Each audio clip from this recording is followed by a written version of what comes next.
Hello everyone! Dito po sa amin mula sa Iloilo. Ito po ang kalagayan ng panahon dahil sa TS Basyang. Ngayon ay February 7 at ito po ang lagay ng panahon.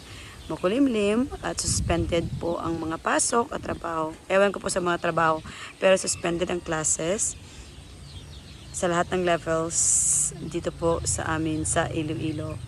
Mula pa po kahapon. Kahapon po, kinder ang nag-suspend.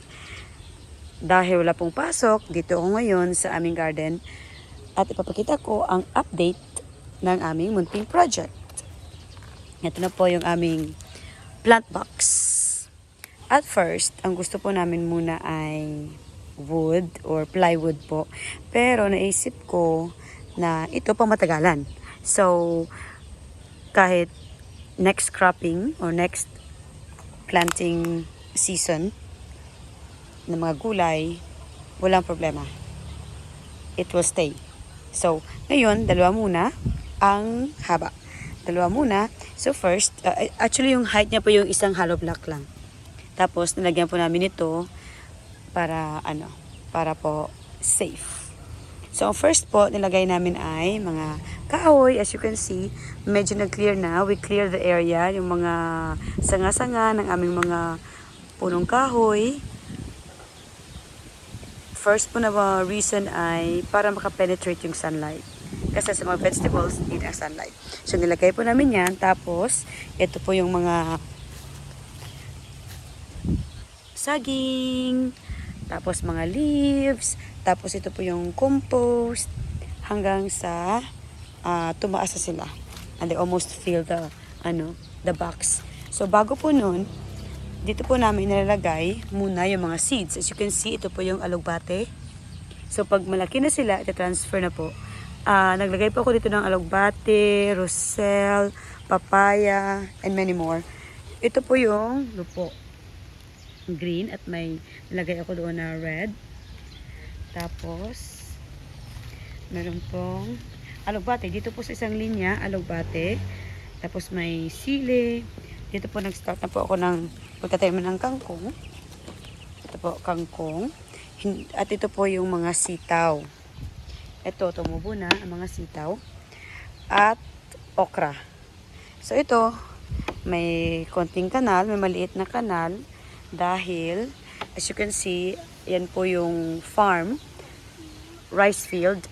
So, dapat talaga may kanal. Kasi pag umapaw yung tubig, edi mababahaan yung aming mga tanim.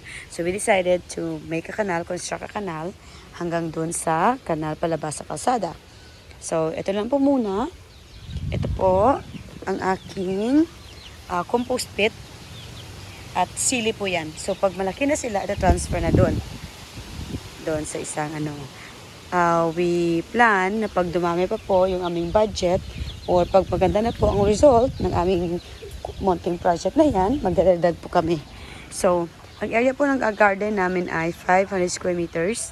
Una po namin tinanim, mga puno, and so far, nakapag-harvest na po kami ng maraming mga prutas. And then, dito po sa other side, lalagay po kami ng coop, chicken coop, para sa aming mga manok, na mga native. Yan po. So, if you are my follower or my subscriber dito po sa aking YouTube channel, if you explore my channel, makikita niyo po yung mga videos ko, mga vlogs ko about sa aming garden, sa pag-harvest ng mga kahoy, there.